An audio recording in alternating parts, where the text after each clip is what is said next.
Well, good morning, everyone, and welcome to Brookings. My name is Mike O'Hanlon with the Foreign Policy Program. I have the extraordinary honor today of welcoming the 19th Chairman of the Joint Chiefs of Staff, General Joseph Dunford, to Brookings for a conversation that will begin up here and then include you in this period between 10 and 11 today. Happy spring to all of you on this 70-degree day in Washington. There's been a lot going on in the world. I'll begin with the fact that just to prove how nice of a guy he is, General Dunford, even though I'm a Georgia guy, has not taunted me about the outcome of the Super Bowl yet. He's about the least obnoxious Patriots fan I've ever met. In addition, I was actually waiting for a larger audience. Why would I waste that inside? He's a native of Boston, as you might have gathered. He grew up there, went to Boston College High School and St. Michael's College, and then Officer Candidate School. Joined the Marine Corps after college graduation. He's a Marine infantry officer by background and profession, commanded at all different levels throughout his career, including the 1st Marine Expeditionary Force. As many of you know, he's had 4 jobs at the 4-star level, including Commandant of the Marine Corps, Commander in Afghanistan, and now, again, 19th Chairman of the Joint Chiefs of Staff. I could go on, but I think a lot of you would rather hear from General Dunford. So before we get into questions and discussion, please join me in welcoming the Chairman to Brookings. Thanks, Mike. So, General, one of the things that I've really benefited from as an analyst trying to make sense of the world is your framework for thinking about threats, the 4+1 frame. And I think many of you, most of you undoubtedly know it, but it's a straightforward, simple frame that there are 4 major countries we have to worry about: Russia, China, North Korea, and Iran. There's also one transnational threat, which is probably a combination of ISIS, Al-Qaeda, and broader Salafism, or whatever term you want to use.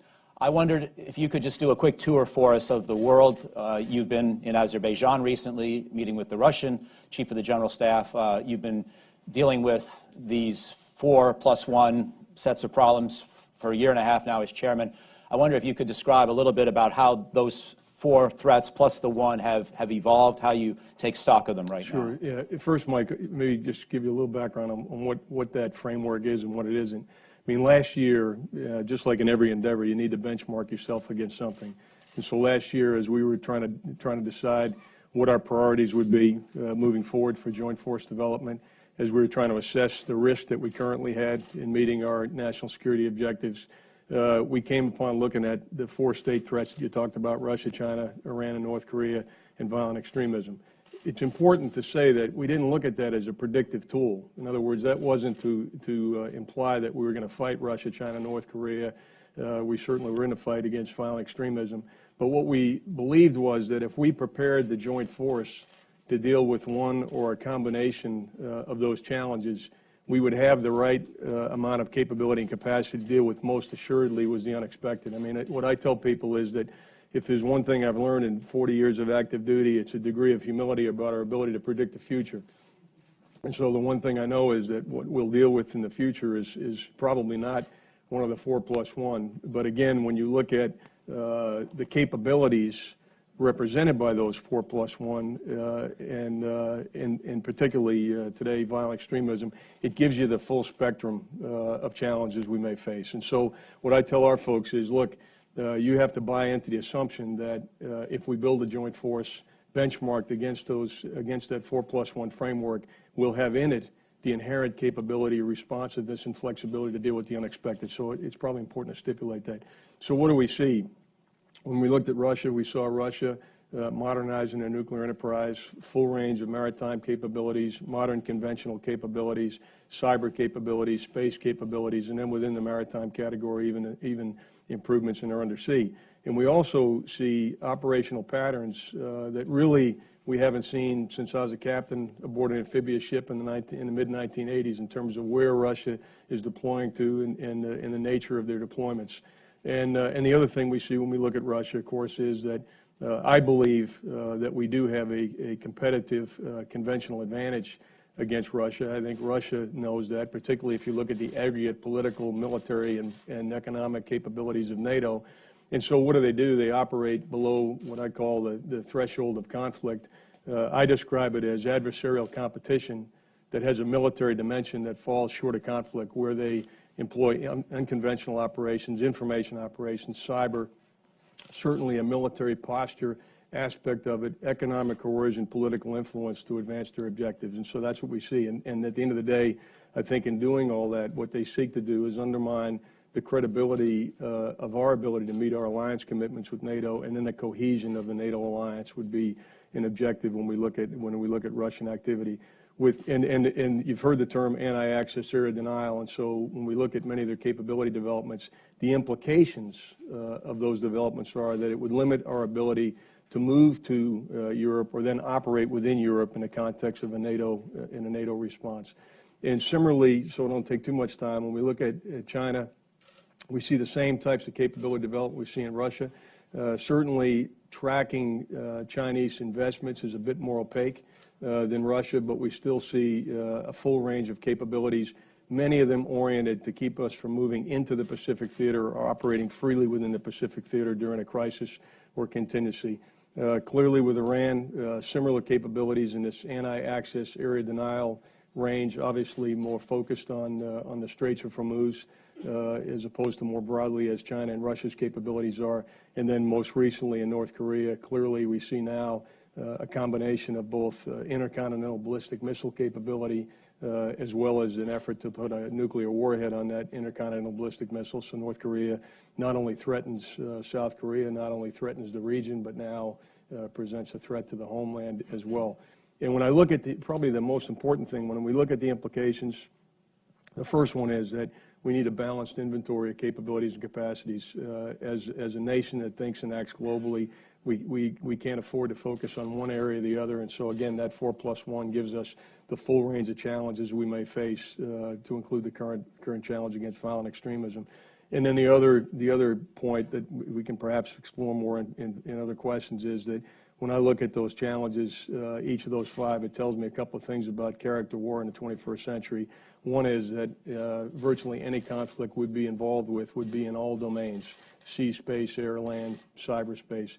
The second is that it would be transregional, meaning it would cut across multiple, what we call our geographic combatant commands, but global regions. And I can't imagine any conflict that would be involved with in the future being narrowly focused in one region. It would have transregional implications right away, and then multifunctional. So I think again, when we look at those 4+1, it helps us understand what priorities we need to have for joint force development, because we not only look at where we are today, but we look at their capability development, we look at our path of capability development, and at the end of the day, it's all about ensuring that we maintain a competitive advantage that will allow us to advance our interests, and so that's what we use that framework for. Excellent. It's very helpful. I was going to follow up on a couple of those specific issues or threats, and then look forward to letting others share in the privilege of asking you some questions.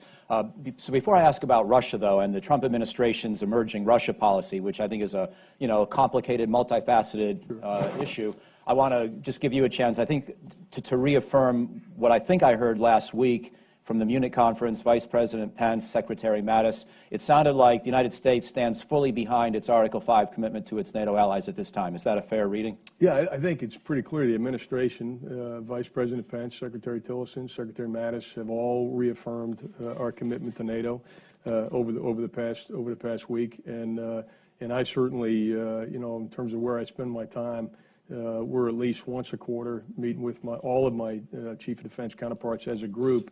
And then throughout the rest of the year, probably 40–50% of my time is with allies and partners, a large chunk of it with NATO. So, I don't think there's any question about our commitment to NATO. But equally important were the messages that were delivered, and this is what shouldn't be lost in translation. Yes, we're committed to NATO.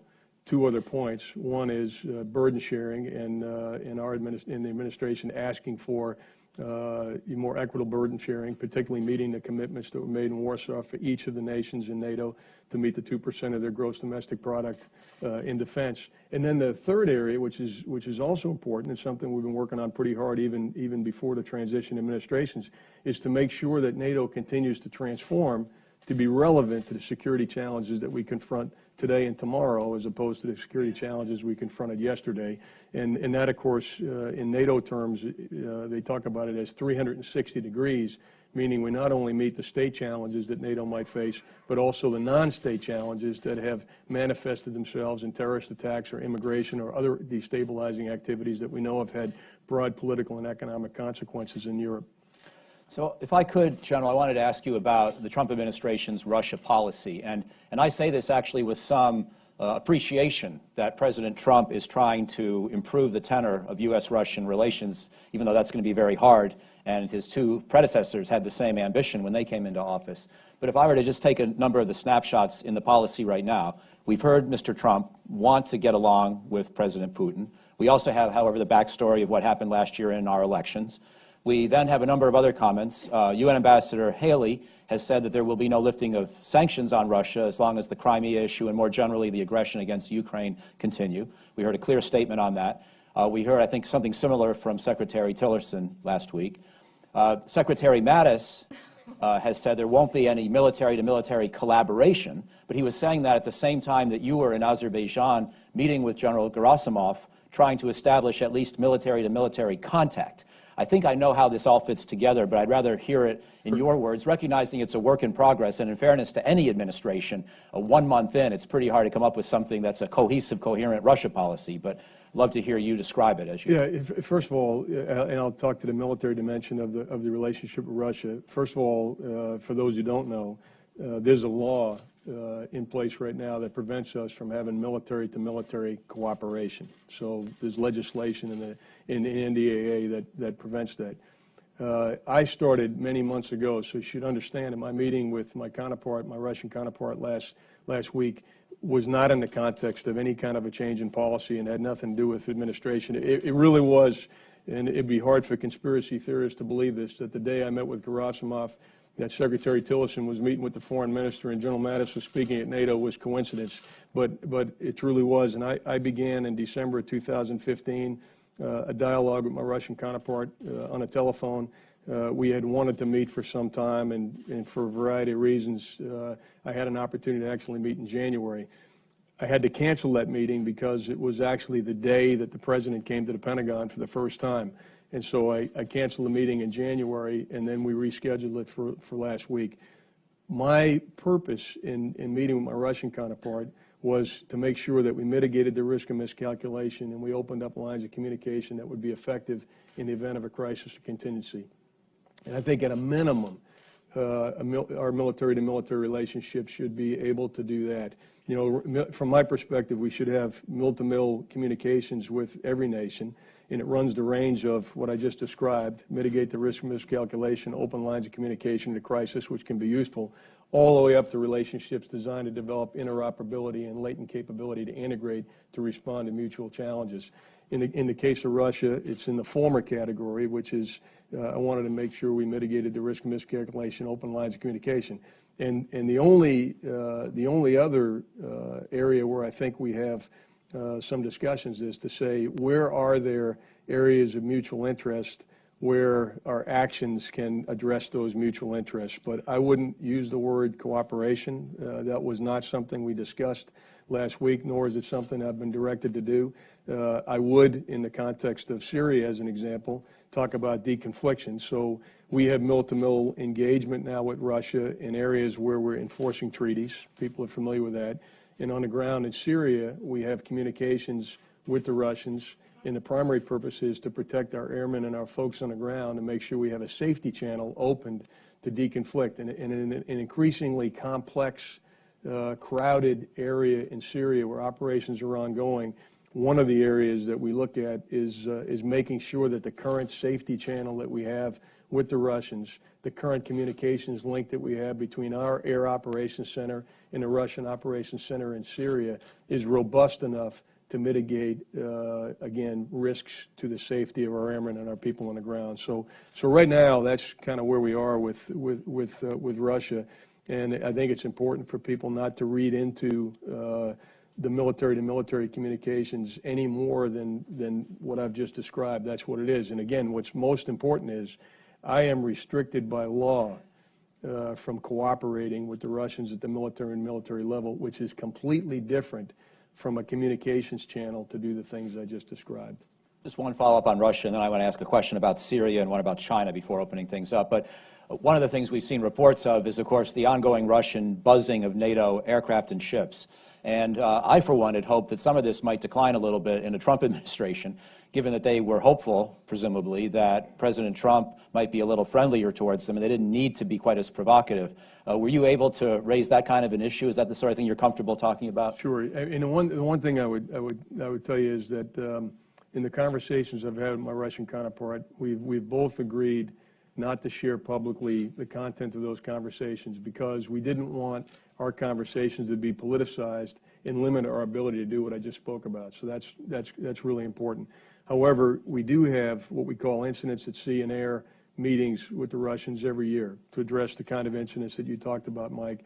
And I did reemphasize the need for those ongoing dialogue to be robust.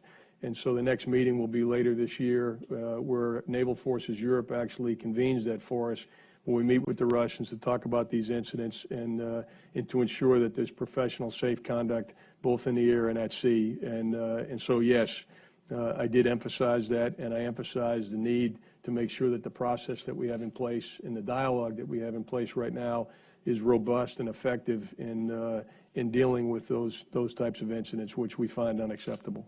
So now moving to Syria, if I could.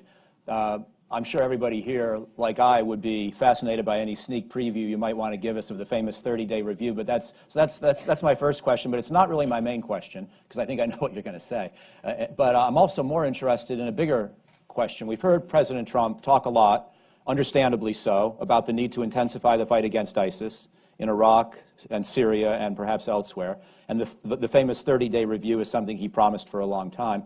And I know you're working hard at that now. But for those of us who, and those of you who have fought the wars of the 21st century in the Middle East, one lesson stands out to me, maybe even above all others, which is any tactical military success in the absence of a strong political foundation may not be permanent. So we saw, for example, after the surge in Iraq, we had amazing military success, but then Prime Minister Maliki and others in Iraq were able to essentially eliminate the progress because of the way in which sectarian tensions brewed up again, and the Sunnis essentially tolerated the arrival of ISIS. So I guess my question really is, after this 30-day review, which is an understandable first step, what has to come next to come up with more political military strategy so that any success is durable? And specifically, do we need to bring in Secretary Tillerson and others to think about a strategy to end the Syrian civil war, not just make tactical progress against ISIS? Yeah, first of all, Mike, it's a great way to ask the question, because this plan is a political military plan. It is not a military plan. And even so far in the development of the plan, we've been completely engaged at every level with the State Department. Secretary Mattis has spoken to Secretary Tillerson. I've spoken to Secretary Tillerson. His representatives have been part of the process. The intelligence community has been represented in the process. Treasury Department will be represented in the process. So this is a military plan. And as you correctly point out, I think all of us that have participated in these conflicts over the last 15 years realize that anything we do on the ground has to be in the context of political objectives, or it's not going to be successful. What I would tell you, though, and I can't address the options. We're in the business of providing the options to the president, and that means the entire team. So we're in the business of providing integrated options to the president to deal with the challenge that he's articulated. But I can tell you how this will be framed. Not only, will it be a whole of government approach, but let's talk about the problem we're trying to solve. This is not about Syria and Iraq. It's about a trans-regional threat. In this particular case, we're talking about ISIS, but it's also al-Qaeda and other groups that present a trans-regional threat. And so when we go to the president with options, it'll be in the context of a trans-regional threat. And I would highlight to you, from my perspective, the three things that make it a trans-regional threat. There's obviously the flow of foreign fighters, and we estimate probably over 100, 120 countries have provided 45,000 foreign fighters just to Syria and Iraq alone. So that's one element that makes it a trans-regional threat. The flow of resources is also an area that makes it a characteristic that makes it a trans-regional threat. And the third area is the narrative. And so, our plan, I think, to be successful needs to, number one, cut the connective tissue between regional groups that now form a trans-regional threat. And so you got to cut that connective tissue, and that connective tissue is those characteristics I just described. And then working in combination with local forces and coalition forces, drive the threat down to the level where local law enforcement and security forces can deal with that threat. And therefore, first and foremost, it's incapable then of planning and conducting operations against the United States, which is, at the end of the day, and I think unapologetically, our first priority is to protect the homeland, the American people, from this threat. But also, that's not inconsistent with trying to help our allies and partners to do the same. I'm going to have one more follow-up on Syria and then my final question on China. So as people have started to think about political elements of a Syria strategy, the President himself has talked about safe zones. Secretary Clinton had talked about safe zones. Of course, that begs the question of how do you create a safe zone and protect it? And also we have the looming issue of President Assad's future, where President Obama and President Erdogan and others were very, very adamant that he had to go, and yet we haven't figured out a way to push him out, and he seems like he's in a stronger position than before. Putting all this together, does this require that the Syria strategy options, at least, require or consist of not just the stepped-up military campaign, but even thinking about maybe autonomous regions in the east and north of Syria that might be negotiated with Russia and Assad, that might allow the Sunnis to live in some sense under local governance, sort of like Iraqi Kurdistan under the Saddam period? Are those kinds of ideas even in the mix? Mike, I won't talk to the specific ideas, but what you bring up is a really important point, and that is this, and this is what as we provide options to the President, this is something we're focused on. We need to think about how do the facts on the ground support the political process in Geneva that's going to address the long-term stability and security inside of Syria. And so the grievances of civil war have to be addressed. The safety and humanitarian assistance that needs to be provided to people have to be addressed. And then the multiple divergent stakeholders' views need to be addressed. And I think we all know, I mean, it's about as complex an environment as you can be. If you just look at, you've got Iran there, you've got Russia there, you have the Syrian regime, obviously, Turkish concerns, Kurdish concerns, Arab concerns, Shia concerns, Sunni concerns. So all of that has to be, and so what I think is what you're getting at is we do need to have a vision of how our military actions set conditions on the ground that actually then become the platform from which Secretary Tillerson goes to Geneva to come up with a political solution. So, again, I think all those variables have to be addressed, and I couldn't agree with you more. So my last question is about China, and then we'll open things up. And so as I look at China, this has obviously been a great concern of candidate Trump, President Trump, across all aspects of the relationship. And even though sometimes it's been a little unsettling to watch the process, I have to acknowledge the issues the President's raised are all pretty legitimate. The nature of the economic relationship, China's relationship with North Korea, China's behavior in the South China Sea. So I wanted to put two things on the table and ask you to speak to China. In his confirmation hearings, at that time, not yet Secretary of State Tillerson, talked about how we had to prevent China from further militarizing the islands that it had largely created or reclaimed in the South China Sea. And that was a pretty strong statement, and it got me thinking, how do you actually do that short of war?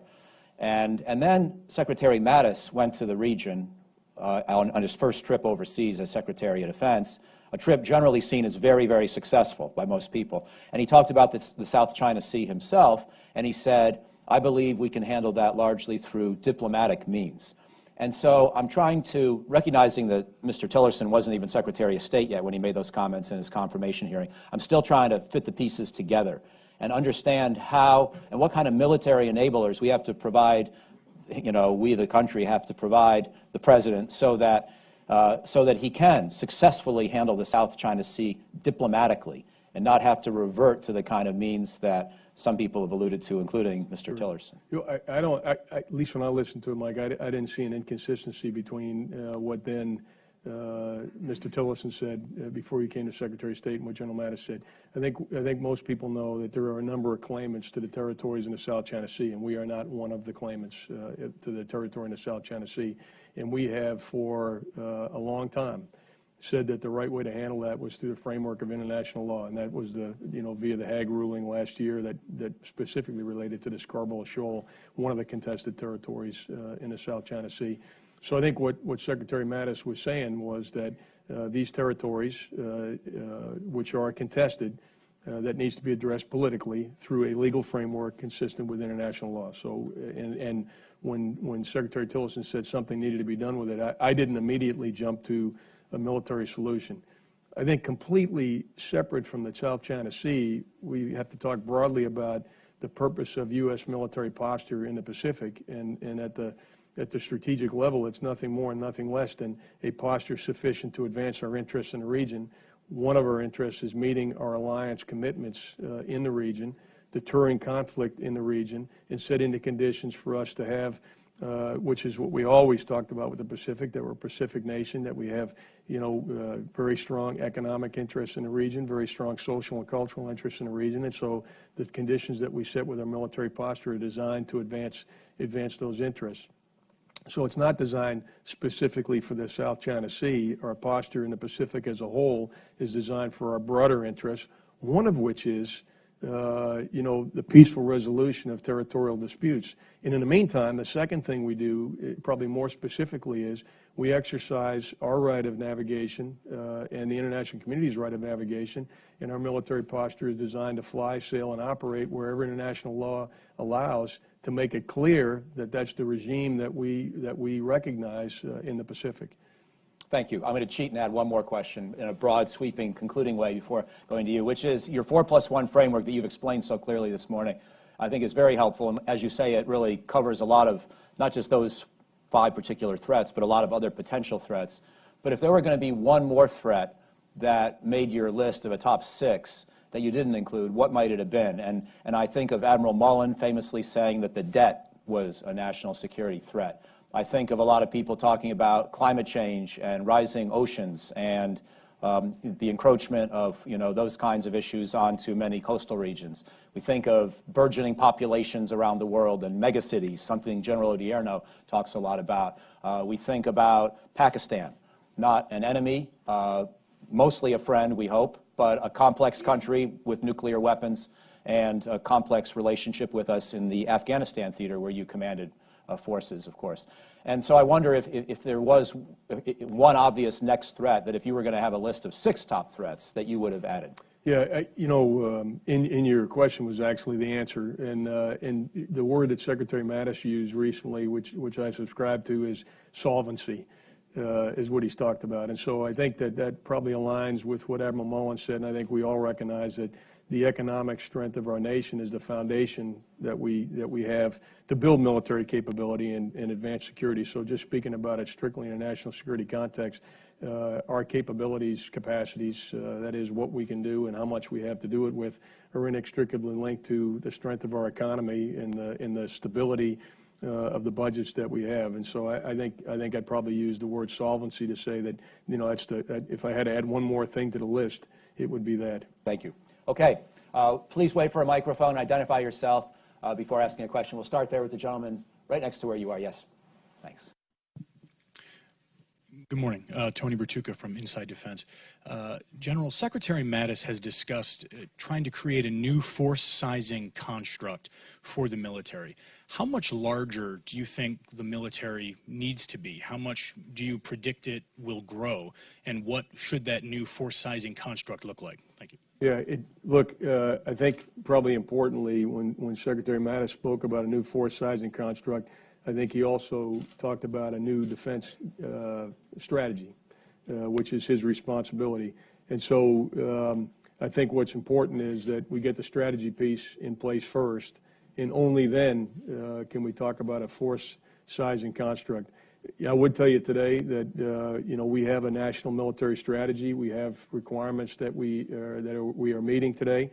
We have contingency plans against which we benchmark the capabilities and capacities of force, and we do have, as the chiefs have made pretty clear in testimony, we do have certain areas where we feel like the force is not adequate in capacity or size.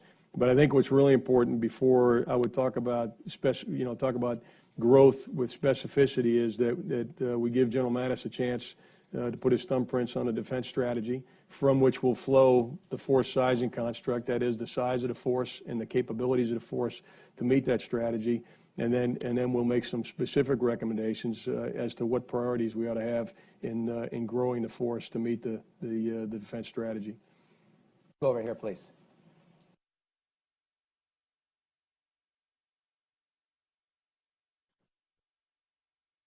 Thanks, Mike. I'm Barbara Slavin from the Atlantic Council. General, I'd like to draw you out a little bit more on Iran.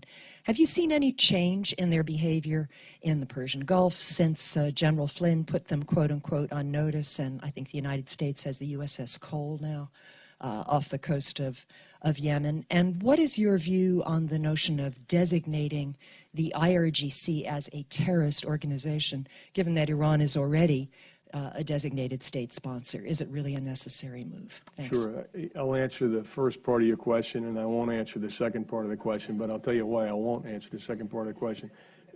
No, I haven't detected a change in Iran's behavior. And the one thing I say, and I don't say it flippantly, is that, you know, from my perspective, the major export of Iran is actually malign influence across the region.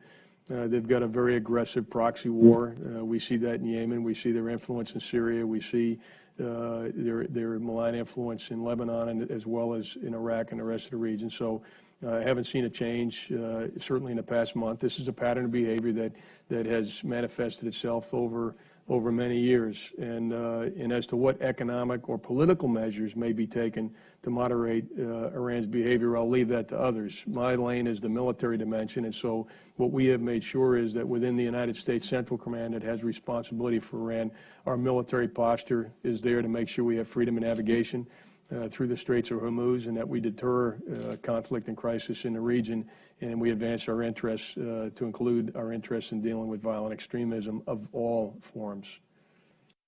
Go here in the fifth row, I'm sorry. Thanks. Thank you. I'm Theodora von Hohenstahl-Fanal. I manage a defense program for the Commonwealth of Virginia, and I appreciate your comments on our commitment to our NATO partners.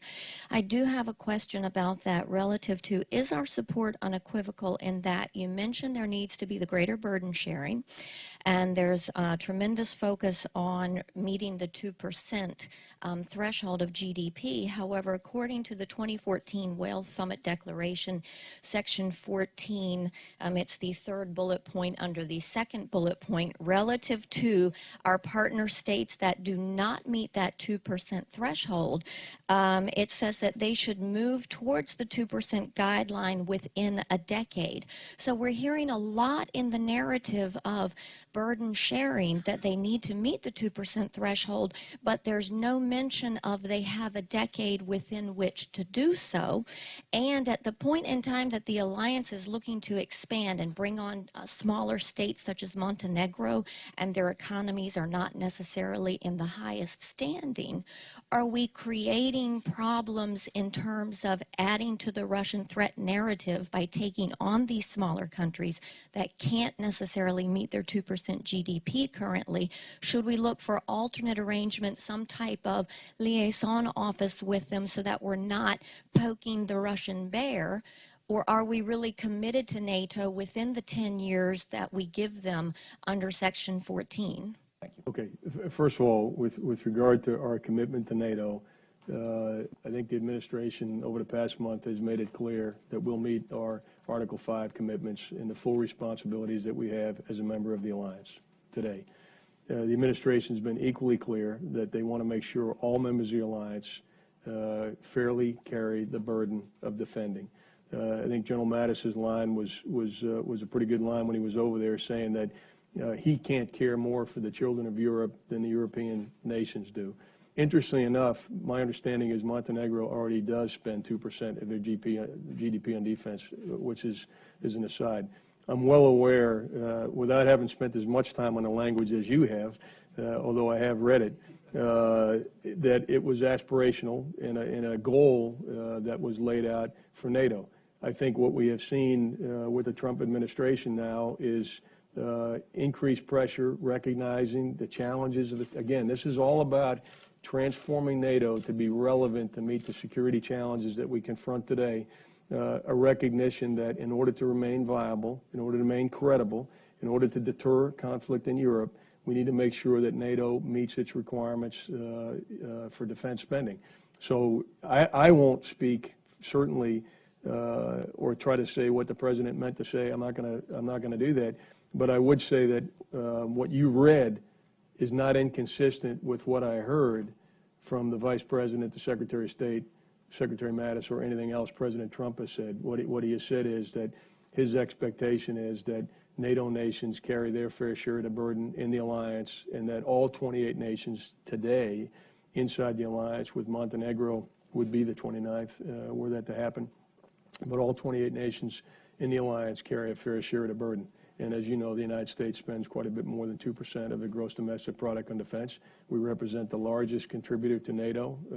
I think it's fair to say we're the backbone of the alliance from a security perspective.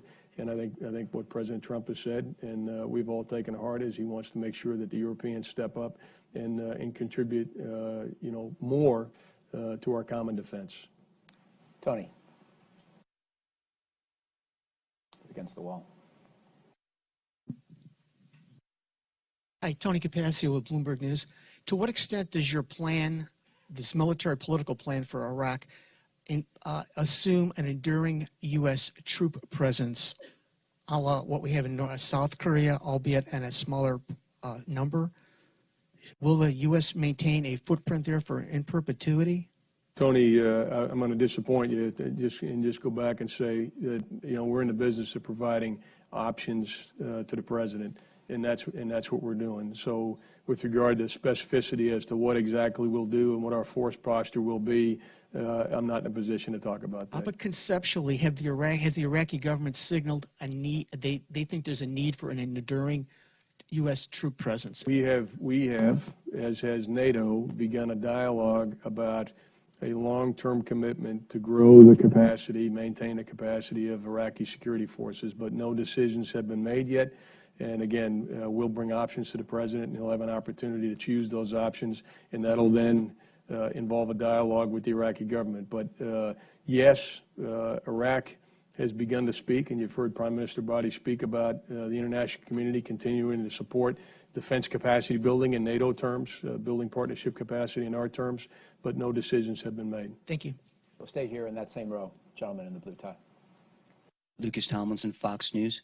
General Dunford, for Americans watching at home, can they expect more U.S. troops will go to Syria to defeat ISIS?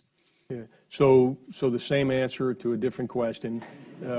I'm in the business of providing the president with options, and we're prepared to do that. And we've been given a task to go to the president with options to accelerate the defeat of ISIS specifically, but obviously other violent extremist groups as well. And so we will go to him with a full range of options from which he can choose. That includes more U.S. troops, sir? I will go to the president with options. We'll go over to the first row here, to the woman in purple. Thank you. I'm Mitzi Wertheim. I'm a social anthropologist by training, so I'm going to ask a very different question. I'm going to give you a challenge, which is Apple Computer has the best saying, which is, if you don't know, ask, we all learn together. I came to the Pentagon 40 years ago. My sense, and it still holds, that asking a question shows your ignorance. I think we have to reward curiosity, but you are going to have to give people permission.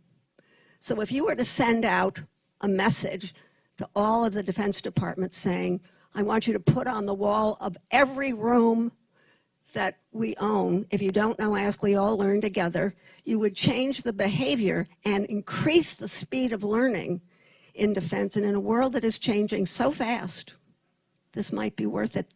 They're a good model. So let me maybe just say something that would set that tone, and I would say this sincerely. So 40 years ago, I was a second lieutenant, right? And my level of confidence that I had all the answers was right up here. And my level of experience was down here. And I think arguably, if nothing else today, my level of experience is up here, and my level of confidence that I have all the answers is actually an inverse, it has an inverse relationship right now. So, and immediately following this, Mike's been kind enough to get some experts on Russia together so I can talk to them. I spend a fair amount of my time asking other people questions because most of the problems that we're dealing with today don't lend themselves to simple solutions. The only people that have simple solutions to complex problems are refugees from accountability. If you're actually responsible for something, you actually have to take into account all aspects of the problem. So if I take your point, that is a tone that we need to set in the department. Intellectual curiosity should be viewed as a strength and rewarded. I couldn't agree more. And I like to think in one of the areas I'm responsible for is joint professional military education. And I like to think that we've instilled that in our schoolhouse. But I will take your challenge and your question as an opportunity to ask some questions about whether or not we really are taking that to heart and how we're doing. But I couldn't agree with you more. We need to be a learning organization. In the back row, standing.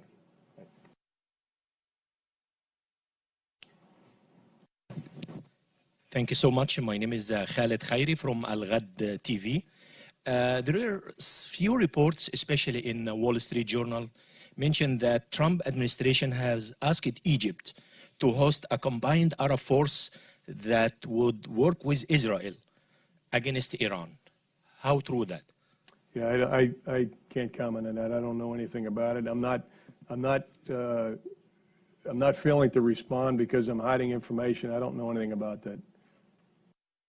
Go over here in the 6th row, gentleman in the gold tie, my friend. Then after that, we'll go to Pete Shutley, and then we'll work back this way. Thank you. Joe Tabit with Al-Hurra. General, talking about the new plan to defeat ISIS, should we expect major alterations in the U.S. strategy in Syria? For example, should we expect a reduction or elimination of the U.S. military support to the Kurds or to the Syrian opposition? You know, honestly, I'm not trying to be evasive, but I find myself answering this question similar to a couple of previous questions. This is an incredibly complex environment. Everything we do or fail to do will have second and third order effects. What we are trying to do in outlining options for the president is to outline the options that exist for dealing with the ISIS threat, you know, the most immediate, most virulent strain of extremism right now that we're dealing with, but also to clearly outline for him the consequences, the opportunity cost, the risk associated with each one of the options that we present him.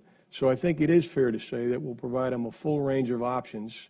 And when we provide him options, we'll talk about the importance of our Turkish ally and making sure that our plans are consistent with maintaining a strong alliance with Turkey. We'll talk about the implications of the Kurdish challenge in the region, which, as you know, is not isolated to one particular Kurdish group, but many Kurdish groups that have interests. We'll talk about the complexity of dealing with Turkish versus Iranian interests in the region, the presence of Russia, and all of those things. So, yes, we'll address those issues, but I'm not prepared to say whether or not there'll be a change because the decider is going to be the President of the United States. Those of us that work for him, to include the Secretary of State, the Secretary of Treasury, the Secretary of Defense, and others in the Cabinet, are tasked right now with coming up with an integrated political military plan that in the context of the threat, but also in the context of our long-term interests in the region, provides the best way to balance those two.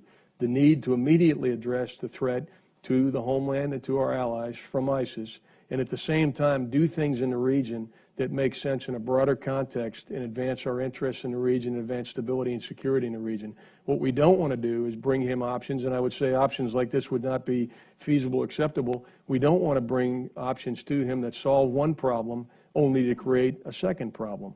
And we get tasked to look at that. And you know, what I've said to people is if you would, you know, take Webster's and rewrite it and take the word wicked and say, describe the word wicked, I think you'd have to look at the problem we're dealing with right now with regard to ISIS in the Middle East in terms of the various perspectives that have to be addressed in order to effectively solve that problem. So I can tell you that in a very thoughtful way, we're wrestling with all those issues.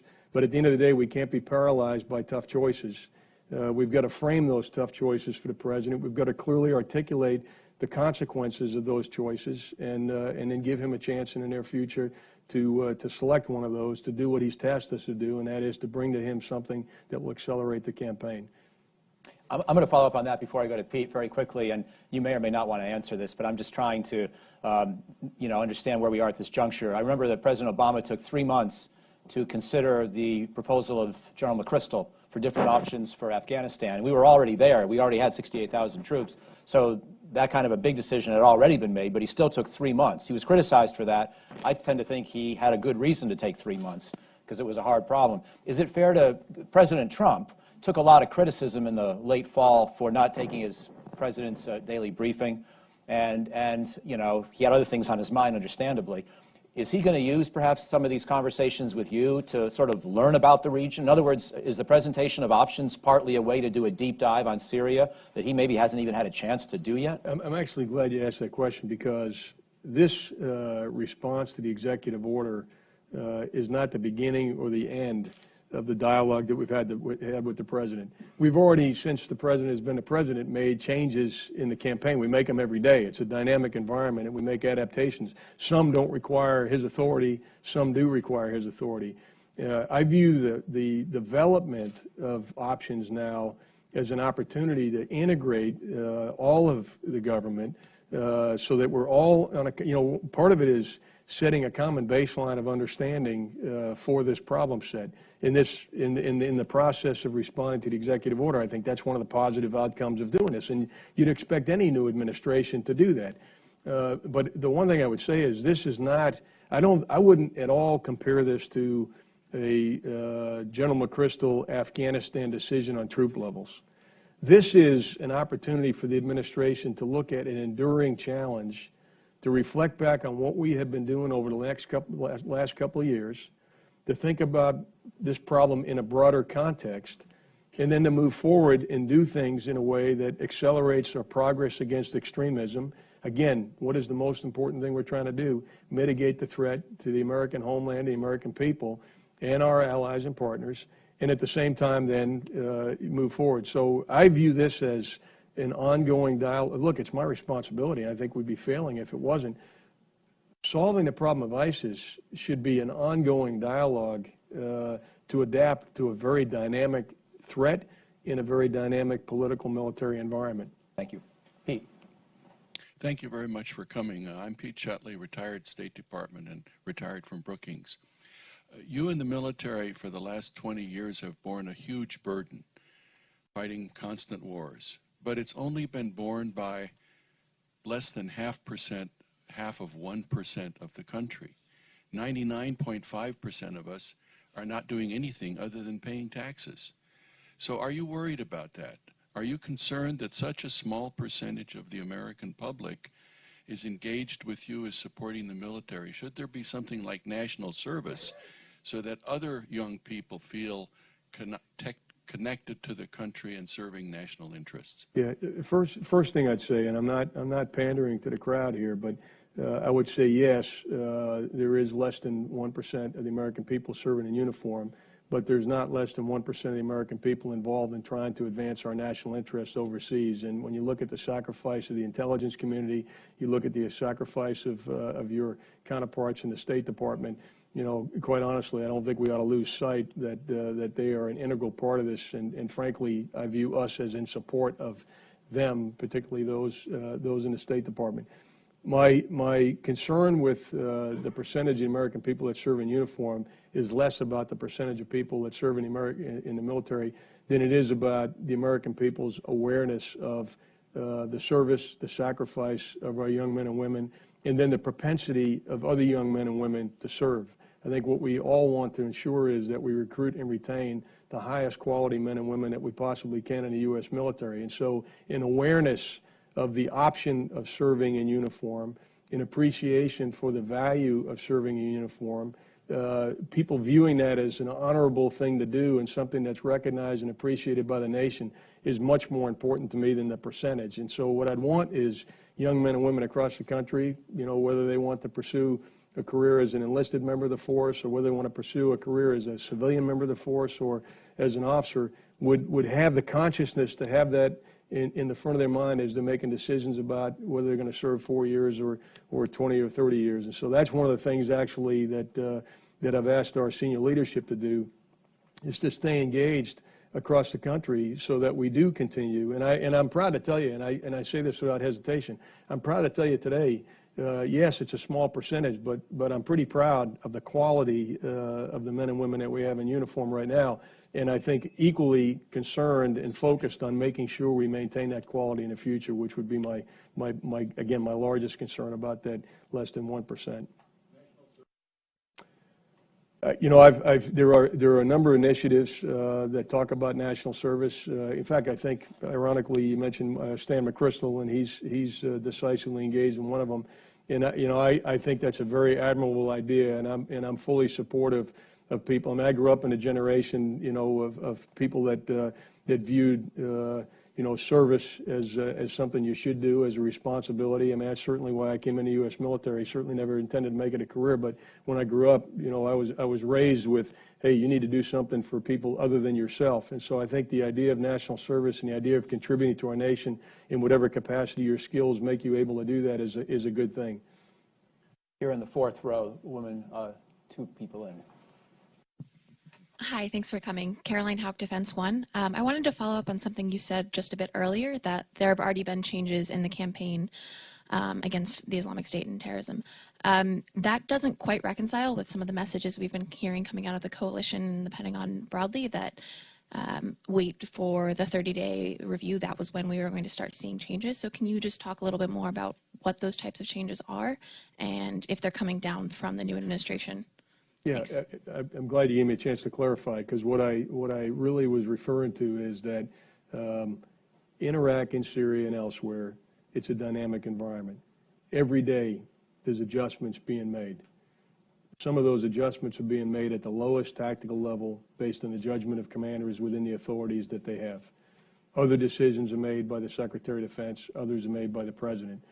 I mean, I think since Secretary Mattis has been there, we have a routine process called I won't bore you with Pentagon process, but the SecDef orders book, where General Votel will ask for a capability to deploy. We'll go to the Secretary. He'll make a decision. We'll deploy that capability. And we've done that probably 3 or 4 times since Secretary Mattis has been the Secretary of Defense. So we make adjustments in the employment of our capability. We rotate forces at a routine basis. We change the force disposition. We change the posture. We change the communications. I mean, those things are being done every day. So I wasn't referring to the broader strategic vector of the campaign so much as trying to articulate that there's a tactical and operational and strategic level. And if you stay still in this environment, you are not competitive. And that's really what I was alluding to. Question in the back, the gentleman in the brown jacket right in the middle. Time for maybe one more after that, I think. P. Neal from China Youth Daily. USS Aircraft Strike Group Carl Vinson is sailing in South China Sea, and China's defense ministry spokesman said that we wish United States could honestly respect the sovereignty and the security concerns of countries in the region, and respect the efforts of countries in the region to maintain peace and stability in South China Sea. So could you comment on this? And the second question, what is the future of the military-to-military relationship between the United States and China in Donald Trump's administration? Sure. Thank you. On the first question, what I would tell you is that we do respect sovereignty in the region, and we respect what we call access to the global commons, and that is, again, the airspace and the sea that's accessible to all. And so the presence of that aircraft carrier is designed to do what I spoke about earlier, which is exercise our right to operate, to sail, to fly wherever international law allows. That's what we're doing, and we demonstrate that routinely to maintain the sanctity of that framework, which has served us so well for over 70 decades in the Pacific. With regard to our military-to-military relationships with China, I think that positive military-to-military relationships are important.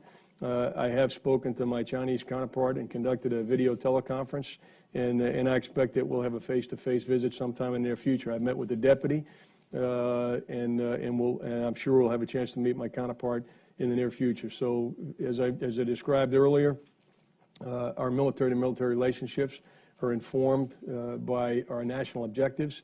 And so the nature of our military-to-military relationship with China right now will be very consistent with our political relationship with China. But at a minimum, open lines of communication to mitigate the risk miscalculation and to address some of the incidents at sea and in the air that we've seen, much like we talked about Russia earlier. We've seen similar incidents with China. And I want to do, as a military leader, all I can do to mitigate the risk of tactical actions having adverse strategic consequences. That's the framework within which we'll begin to develop our relationships with China. And just as an aside, we just completed an exercise in Thailand called Exercise Cobra Gold, and both China and India, as well as other nations in the Pacific, all exercised there. And one of the areas I think we can all agree on in the Pacific is the response to humanitarian assistance, disaster relief incidents. And so that's an area that we can find common ground with all of our friends in the Pacific, China included. I think we'll take just one more question, and the woman in the red hair, just a couple, yeah, right there. Oh, Kim. Yeah, hi. Kim Dozier, The Daily Beast. General Dunford, several times you've referred to violent extremism as something that you fight, but I haven't heard you use the phrase radical Islam or radical Islamic terrorism. Is that something that you would see the military adopt in a Trump administration? Yeah, Why that choice? Kim, I've used that term. I mean, that is an element of it. There's a Sunni brand of violent extremism that we've seen. There's a Shia brand of violent extremism that we've received. You ought not to read anything other into my use of the word violent extremism, other than really trying to articulate exactly the point I'm making now, and you've given me a chance to, that it involves Al Qaeda, it involves Hezbollah, it involves ISIS and other groups that present a trans-regional threat. So, again, if you talked about a specific group, I'd give you a more accurate descriptor. I was using the term violent extremism to refer to all of those groups that, as a result of extremists, that is, individuals who take up arms to advance political and or religious objectives, who use violence to advance those. That's what I was using the term violent extremism to imply. Thanks. So as we conclude here, and speaking of nicknames and such, I want to thank everyone for avoiding inside White House drama questions. But I'm going to try one, which is, we know that President Trump likes the nickname Mad Dog Mattis, maybe even more than the Secretary himself does. Has the President learned that your nickname is Fighting Joe, and does he like to use that expression? Mike, the only one I've ever heard use that word use that expression is my wife. Okay. So well, everyone, please thank me. Please join me in thanking the chairman of the Joint Chiefs.